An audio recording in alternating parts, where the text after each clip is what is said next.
Hello എല്ലാവർക്കും നമസ്കാരം. It always seems impossible until it's done. Nelson Mandela. It's me Lindo. Welcome back to trading milestone. എന്തുകൊണ്ട് trading ഒരു പ്രൊഫഷനായിട്ട് സ്വീകരിക്കാനായിട്ട് നമ്മളിൽ പലർക്കും സാധിക്കുന്നില്ല? അല്ലെങ്കിൽ മറ്റൊരു വർക്കിൻ്റെ കൂടെ ട്രേഡിംഗ് കൊണ്ടുപോകാനായിട്ട് എന്തുകൊണ്ട് സാധിക്കുന്നില്ല? നമ്മൾ ഈ ട്രേഡിങ്ങിൻ്റെ ആപ്പ് ഓപ്പൺ ചെയ്യുമ്പോൾ സെബി വാൺ ചെയ്യുന്നുണ്ട് ഇതൊരു റിസ്കി ജോബാണെന്ന്, അല്ലേ?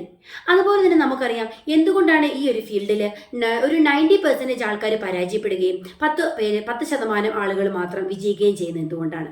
നിങ്ങൾ ചിന്തിച്ചിട്ടുണ്ടോ? ചിലർ മാത്രം വിജയിക്കുന്നതിന് പിന്നിലെ ആ ഒരു സൂത്രം എന്താണ്? എന്തുകൊണ്ടാണ് ചിലർ മാത്രം വിജയിക്കുന്നത്? കൂടുതൽ പേര് പരാജയപ്പെടുന്നിടത്ത് വിജയിക്കുന്നവരിൽ ചിലരാകാനായിട്ട് എന്തുകൊണ്ട് നമുക്ക് ശ്രമിച്ചുകൂടാ? ബിസിനസ് പഠിക്കുന്നവരെക്കാളും കൂടുതൽ ബിസിനസ്സിൽ സക്സസ്ഫുൾ ആകുന്നത് ബിസിനസ് എന്താണെന്ന് പഠിക്കാത്തവരാണ്. നമ്മൾ തന്നെ ഒന്ന് ചിന്തിച്ച് നോക്കൂ. പഴയ ക്ലാസ്സുകളിലൊക്കെ നമ്മുടെ ക്ലാസ്സിൽ തന്നെ ചിലപ്പോൾ ബാക്ക് ബെഞ്ചേഴ്സ് ആയിട്ടിരുന്ന പലരായിരിക്കും ഇന്ന് ഏതെങ്കിലും നമ്മൾ വർക്ക് ചെയ്യുന്ന സ്ഥാപനത്തിന് തന്നെ ഹെഡായിട്ടിരിക്കുന്നത്, അല്ലേ? റോബർട്ട് കിയോസ്കിയുടെ റിച്ച് ഡാഡ് പുവർ ഡാഡ് എന്ന പുസ്തകം വായിച്ചിട്ടുണ്ടോ? വളരെ നന്നായിരിക്കും. വളരെ ബിസിനസ് തന്ത്രങ്ങളെക്കുറിച്ച് അതിൽ പറയുന്നു. എന്തുകൊണ്ട് ബിസിനസ്സിൽ സക്സസ് ആകാൻ സാധിക്കുന്നു. അതിനകത്ത് ഒരു റിച്ച് ഡാഡിൻ്റെയും പുവർ ഡാഡിൻ്റെയും ഒരു സ്റ്റോറിയാണ് അവിടെ പറയുന്നത്. ഒരു ആത്മകഥാ രൂപത്തിലുള്ളൊരു പുസ്തകമാണ്. അതൊന്നും നിങ്ങൾ വായിച്ചു നോക്കൂ. എങ്ങനെ ഒരു ബിസിനസ്സിലേക്ക് നമുക്ക് സക്സസ് ആയിട്ട് നടന്നെത്താനായിട്ട് സാധിക്കും. എന്തുകൊണ്ടാണ് പാതി വഴിയിൽ നമുക്ക് ഉപേക്ഷിക്കേണ്ടതായിട്ട് വരുന്നത്? പല ബിസിനസ്സുകളും നമ്മൾ സ്റ്റാർട്ട് ചെയ്യുന്നു, അല്ലേ? ആ സ്റ്റാർട്ട് ചെയ്യുമ്പോൾ തുടക്കത്തിലെ ആ ഒരു ആ ഒരു ഇൻട്രസ്റ്റ് നമുക്ക് കണ്ടിന്യൂ ചെയ്ത് കൊണ്ടുപോകാൻ സാധിക്കാത്തത് എന്തുകൊണ്ടാണ്? ഇടയ്ക്ക് ഒരു ചെറിയൊരു തോൽവി വരുമ്പോഴേക്കും നമ്മൾ ജീവിതം തന്നെ മടുത്തു, അല്ലെങ്കിൽ ഇനി ആ ബിസിനസ്സിന് ഞാനില്ല, പുതിയ എന്തെങ്കിലും ഒരു വഴി നോക്കാം, ആ ഒരു ചിന്ത എന്തുകൊണ്ടാണ് നമ്മുടെ മനസ്സിലേക്ക് വരുന്നത്? ആ ഒരു പുസ്തകത്തിൽ പറയുന്നത് പോലെ പണമാണ് ജീവിതത്തിലെ എല്ലാ പ്രശ്നങ്ങൾക്കും കാരണം, അല്ലേ? അതുപോലെ തന്നെ പണമില്ലായ്മയുമാണ് ലോകത്തിലെ എല്ലാ പ്രശ്നങ്ങൾക്കും കാരണം. ട്രേഡിങ്ങിലൂടെ എങ്ങനെ സക്സസ്ഫുൾ ആകാം എന്ന് കണ്ടെത്തുന്നതിനേക്കാളും ഇമ്പോർട്ടൻ്റ് ആണ് ട്രേഡിങ്ങിൽ നിന്ന് ലഭിക്കുന്ന ആ ഒരു പണം എങ്ങനെ നിലനിർത്തിക്കൊണ്ട് പോകാം. കൈപ്പേറിയ അനുഭവങ്ങൾ കടന്നു വരുമ്പോഴേക്കും ഉപേക്ഷിച്ചിട്ട് പോകുന്ന ഒരു വ്യക്തിയെ സംബന്ധിച്ചിടത്തോളം ഈ ഒരു പ്രൊഫഷനിൽ നിലനിൽക്കാനായിട്ട് സാധിക്കത്തില്ല. അതിന് പകരമായിട്ട് അനുഭവങ്ങളിൽ നിന്ന് പഠിക്കാനായിട്ട് ശ്രദ്ധിക്കുക. അതായത് നമുക്കൊരു തോൽവി വന്നാൽ ആ തോൽവിയിൽ നിന്ന് പഠിക്കാൻ ശ്രമിക്കുന്നവനാണ് ട്രേഡിംഗ് എന്നല്ല ഏതൊരു ബിസിനസ്സിലും സക്സസ് ആകാനായിട്ട് സാധിക്കത്തുള്ളൂ. അതിനുവേണ്ടി ആദ്യം നമ്മൾ ചെയ്യേണ്ട എന്താണെന്ന് വെച്ചാൽ നമ്മുടെ പരാജയത്തെ അക്സെപ്റ്റ് ചെയ്യാനായിട്ട് ശ്രമിക്കുക. ട്രേഡിങ്ങിനെ സംബന്ധിച്ചിടത്തോളം ഒരു ലോസ് വരുമ്പോഴേക്കും നമ്മൾ പെട്ടെന്ന് എന്താ ചിന്തിക്കുന്നത്? ഇന്ന് നെറ്റ്വർക്ക് ഇല്ലായിരുന്നു, അല്ലെങ്കിൽ എൻ്റെ സിസ്റ്റം ശരിയല്ല, എൻ്റെ കയ്യിൽ ക്യാഷ് ഇല്ലാത്തത് കൊണ്ടാണ്. അങ്ങനെ മറ്റു പല സിറ്റുവേഷൻസിനെയാണ് നമ്മൾ പഠിക്കുന്നത്, അല്ലേ? അല്ലാതെ നമ്മുടെ ട്രേഡിംഗ് മെത്തേഡിൻ്റെ കുഴപ്പമല്ല, അല്ലെങ്കിൽ എൻ്റെ കുഴപ്പമല്ല, ഞാൻ തിരഞ്ഞെടുത്ത ആ ഒരു രീതിയുടെ കുഴപ്പമല്ല. ആ ഒരു രീതിയിലാണ് നമ്മൾ പലപ്പോഴും ട്രേഡിങ്ങിനെ കാണുന്നത്. ഞാൻ ഉൾപ്പെടെയുള്ള ട്രേഡേഴ്സിൻ്റെ കാര്യമാണ് ഞാൻ പറയുന്നത്. ഒരു മിസ്റ്റേക്ക് വരുമ്പോഴേ നമ്മൾ സിറ്റുവേഷൻസിനെ പഠിക്കുന്നു.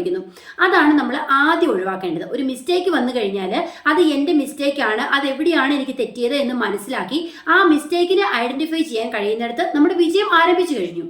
ഇതൊക്കെ അത്ര പെട്ടെന്ന് മനസ്സിലാക്കാൻ കഴിയുന്ന ഒരു സംഭവമായിരുന്നെങ്കിൽ എല്ലാവരും ട്രേഡിങ്ങിൽ വിജയിച്ചേനെ, അല്ലേ? എല്ലാവരും ട്രേഡിംഗ് എന്നൊരു പ്രൊഫഷനിലൂടെ വരികയും ചെയ്തേനെ. പക്ഷെ അതിൻ്റെതായ സമയം എടുക്കണം. എക്സ്പീരിയൻസ് ആണ് ഇതിനകത്ത് ഏറ്റവും ബെസ്റ്റ് ടീച്ചർ എന്ന് പറയുന്നത്. ഇപ്പം നമ്മളോട് ഒരാൾ ചോദിക്കുകയാണ്, നമ്മളൊരു ട്രേഡർ ആണെന്ന് പറയുന്നു. ഉടനെ നമ്മൾ ചോദിക്കുന്നത് എവിടെ പഠിച്ചു, അല്ലെങ്കിൽ അങ്ങനെയല്ല ചോദിക്കുന്നത്, എത്ര നാളത്തെ എക്സ്പീരിയൻസ് ഉണ്ട്, നിങ്ങൾ എത്ര വർഷമായിട്ട് ട്രേഡർ ആണ്.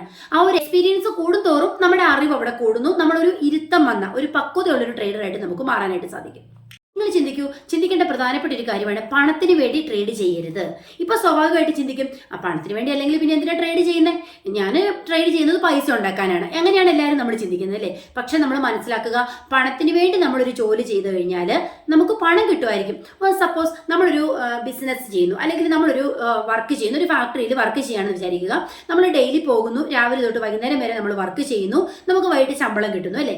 വീട്ടിൽ നിരന്തര ചെലവുകൾ നടത്തുന്നു, വീണ്ടും ജോലിക്ക് പോകുന്നു, വീട്ടുകാര്യങ്ങൾ നടന്നു പോകുന്നു. ആ ഒരു ലെവലിൽ നമുക്ക് ജീവിക്കാനായിട്ട് വളരെ ഈസി ആയിരുന്നു. അതാണ് വളരെ ഈസി ആയിട്ടുള്ള മെത്തേഡ്. കാരണം എന്താണ്? അവിടെ റിസ്ക് വരുന്നില്ല, റിസ്കിന്റെ ഒരു പ്രശ്നം വരുന്നില്ല. നമ്മൾ ബിസിനസിന്റെ പ്രശ്നങ്ങൾ അറിയേണ്ട, അതുപോലെ തന്നെ ക്യാപിറ്റൽ എമൗണ്ടോ അല്ലെങ്കിൽ ആ ഒരു കമ്പനി റൺ ചെയ്യുന്നതിനെ കുറിച്ച് നമുക്ക് ചിന്തിക്കേണ്ട ആവശ്യമില്ല. നമ്മൾ അവിടെ പോകുന്നു, വർക്ക് ചെയ്യുന്നു, ശമ്പളം വാങ്ങുന്നു, അല്ലേ? പക്ഷേ നമ്മൾ എന്തുകൊണ്ടാണ് നമുക്ക് വിജയത്തിലേക്ക് എത്തണമെങ്കിൽ, നമുക്ക് സ്റ്റേൺ ആയിട്ട് നിൽക്കണമെങ്കിൽ നമ്മൾ ആ ഒരു ബിസിനസ്സിലോട്ട് ഇറങ്ങേണ്ടതായിട്ടുണ്ട്, അല്ലേ? അപ്പം നമ്മൾ പണത്തിന് വേണ്ടി വർക്ക് ചെയ്യുന്നതിന് പകരം പണം നമുക്ക് വേണ്ടി വർക്ക് ചെയ്യാനുള്ള ഒരു സാഹചര്യം ഒരുക്കുക. അതെങ്ങനെയാണ്? പണം എങ്ങനെയാണ് നമുക്ക് വേണ്ടി വർക്ക് ചെയ്യുന്നത്? ഞാൻ എൻ്റെ ലൈഫിലെ ചെറിയൊരു എക്സ്പീരിയൻസ് പറയാം. 2021 സെപ്റ്റംബർ 1 ടാറ്റ മോട്ടോഴ്സിൻ്റെ ഒരു ഷെയർ ഞാൻ വാങ്ങിച്ചു. അന്ന് ഒരു ഷെയറിൻ്റെ വില എന്ന് പറയുന്നത് 290 രൂപയായിരുന്നു. ഇന്ന് ടാറ്റ മോട്ടോഴ്സിൻ്റെ ഷെയർ എത്രയാണെന്ന് ആർക്കെങ്കിലും അറിയാമോ? ഒരു 1000 സംതിങ് അല്ലെങ്കിൽ അത്രയുണ്ട് ഇന്നത്തെ ടാറ്റ മോട്ടോഴ്സിന്റെ റേറ്റ് എന്ന് പറയുന്നത്. ഇവിടെയാണ് പണം നമുക്ക് വേണ്ടി വർക്ക് ചെയ്യുന്നതെന്ന് പറഞ്ഞത്. ഞാൻ അന്ന് ആ സ്റ്റോക്ക് വാങ്ങിച്ചിട്ട് നമ്മൾ പിന്നെ അതിന്റെ പിന്നാലെ നമ്മൾ നടന്നില്ല അല്ലേ, നമ്മൾ അതിന് പുറകെ പോവുകയോ അല്ലെങ്കിൽ ഡെയിലി മോണിറ്റർ ചെയ്യുകയോ ഒന്നും നമ്മൾ ചെയ്തില്ല. നമ്മൾ അവിടെ പണം ഇട്ടു, നമ്മൾ നമ്മുടെ വഴിക്ക് പോയി. പക്ഷേ ഇന്നിപ്പോൾ ടാറ്റ മോട്ടോഴ്സിന്റെ ആ ഒരു സ്റ്റോക്ക് എടുത്തിട്ട് നോക്കുകയാണെങ്കിൽ എത്ര ഹൈ റിട്ടേൺസ് ആണ് കിട്ടിയിട്ടുള്ളത്. ഇവിടെയാണ് പണം നമുക്ക് വേണ്ടി പ്രവർത്തിക്കുന്ന ഒരു രീതി എന്ന് പറയുന്നത്. അതായത് സ്റ്റോക്ക് ട്രേഡിങ്, സ്റ്റോക്കിൽ ഇൻവെസ്റ്റ് ചെയ്യുക എന്നുള്ളത്, നമ്മൾ ഓഹരി വിപണിയിൽ ഇൻവെസ്റ്റ് ചെയ്യുക, അതുപോലെ മ്യൂച്വൽ ഫണ്ടിൽ ഇൻവെസ്റ്റ് ചെയ്യുക, സ്വിംഗ് ട്രേഡിംഗ്, പൊസിഷണൽ ട്രേഡിംഗ്, ഇതൊക്കെ പണം നമുക്ക് വേണ്ടി വർക്ക് ചെയ്യുന്ന ഒരു അവസ്ഥയാണ് അല്ലേ.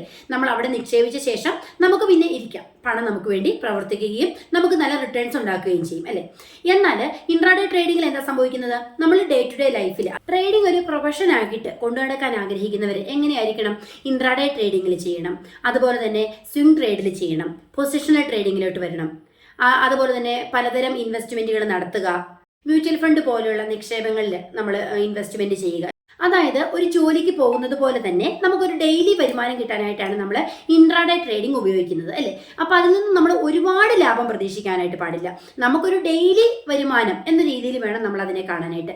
അതേസമയത്ത് ഒരു ഗ്രീഡി മൈൻഡോട് കൂടി ഇൻട്രാഡേ ട്രേഡിങ്ങിനെ കണ്ടാൽ നമ്മുടെ ക്യാപിറ്റൽ അടക്കം നമുക്ക് നഷ്ടപ്പെടും. ചിലപ്പോൾ 1-2 ദിവസം പ്രോഫിറ്റ് കിട്ടിയിരിക്കും, പിന്നെ അത് പോകെ നമ്മുടെ പ്രോഫിറ്റ് ലോസിലേക്ക് മാറാനായിട്ടുള്ള സാധ്യതയുണ്ട്. അതുകൊണ്ട് തന്നെ ഇൻട്രാഡേ ട്രേഡിങ്ങിലാണെങ്കിൽ നമ്മളൊരു ഡെയിലി വരുമാനത്തിൽ എടുക്കാൻ ശ്രമിക്കുക. അതായത് നമ്മളൊരു ജോലിക്ക് പോവുകയാണെങ്കിൽ എന്താണോ കിട്ടുന്നത് ആ ഒരു എമൗണ്ട് നമുക്ക് ഡെയിലി ഇൻട്രാഡേ ട്രേഡിലൂടെ ഉണ്ടാക്കാനായിട്ട് നോക്കുക. അതുപോലെ തന്നെയാണ് സ്വിംഗ് ട്രേഡ്, പൊസിഷണൽ ട്രേഡ് ഒക്കെ. സ്വിംഗ് ട്രേഡ് എന്ന് വെച്ചാൽ എന്താണ്? നമുക്കൊരു ഇടക്കാല ആശ്വാസം അല്ലേ, നമ്മൾ കുറച്ച് നാളത്തേക്കാണ് ഡിപ്പോസിറ്റ് ചെയ്യുന്നത്. അതുപോലെ തന്നെ long time investments. Long time investments വളരെ ഇമ്പോർട്ടൻ്റ് ആയിട്ടുള്ള ഒരു കാര്യമാണ്. നമ്മളൊരു ട്രേഡിംഗ് ഫീൽഡിലാണെങ്കിലും ശരി അല്ലെങ്കിലും ശരി നമുക്ക് ലോങ് ടൈം ഇൻവെസ്റ്റ്മെന്റ്സ് വളരെ അത്യാവശ്യമാണ്. അവിടെയാണ് ഞാൻ പറഞ്ഞത് പണം നമുക്ക് വേണ്ടി വർക്ക് ചെയ്യുന്ന ഒരു രീതി എന്ന് പറഞ്ഞത്.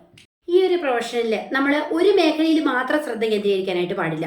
അതായത് ഞാനൊരു ട്രേഡർ ആണെന്ന് വെച്ചിട്ട് ഇൻട്രാഡേ മാത്രമേ ചെയ്യുള്ളൂ അല്ലെങ്കിൽ ഓപ്ഷൻസിൽ മാത്രമാണ് ചെയ്യത്തുള്ളൂ. ആ ഒരു മെന്റാലിറ്റി നമ്മൾ ഒഴിവാക്കണം. എന്താണെന്ന് വെച്ചാൽ ഒരു ബിസിനസ് ആകുമ്പോൾ നമുക്കതിൽ പല വരുമാനങ്ങൾ ചേർന്നാൽ മാത്രമേ നമുക്കൊരു മികച്ച ഒരു വരുമാന സ്രോതസ് അവിടെ ഉണ്ടാകുന്നുള്ളൂ. അതായത് ഇപ്പോൾ ഇൻട്രാഡേ ട്രേഡ് ചെയ്യുന്ന ഒരു വ്യക്തിയെ സംബന്ധിച്ചിടത്തോളം ഞാൻ അത് മാത്രമേ ചെയ്യുള്ളൂ എന്ന് വെച്ചാൽ ആ ഒരു വരുമാനം മാത്രമേ കിട്ടത്തുള്ളൂ അല്ലേ.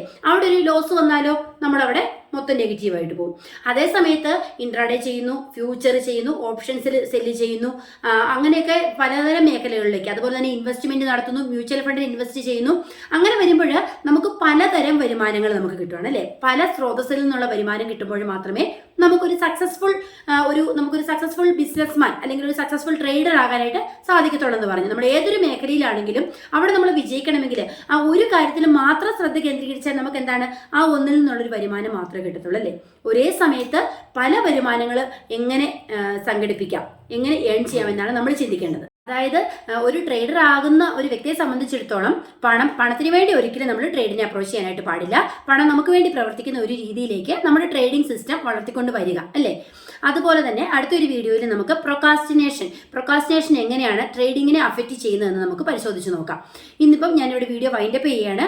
എല്ലാവരും എൻ്റെ വീഡിയോ ചാനൽ കാണുന്നുണ്ട്, എനിക്ക് വളരെ സന്തോഷമുണ്ട്. കമൻസ് ഒക്കെ വരുന്നുണ്ട്. എല്ലാവരും എനിക്കിതുപോലെ തന്നെ സപ്പോർട്ട് ചെയ്യുക. അടുത്ത ദിവസം പുതിയൊരു ടോപ്പിക്കിൽ വീണ്ടും കാണാം. അതുവരേക്കും ബൈ ബൈ.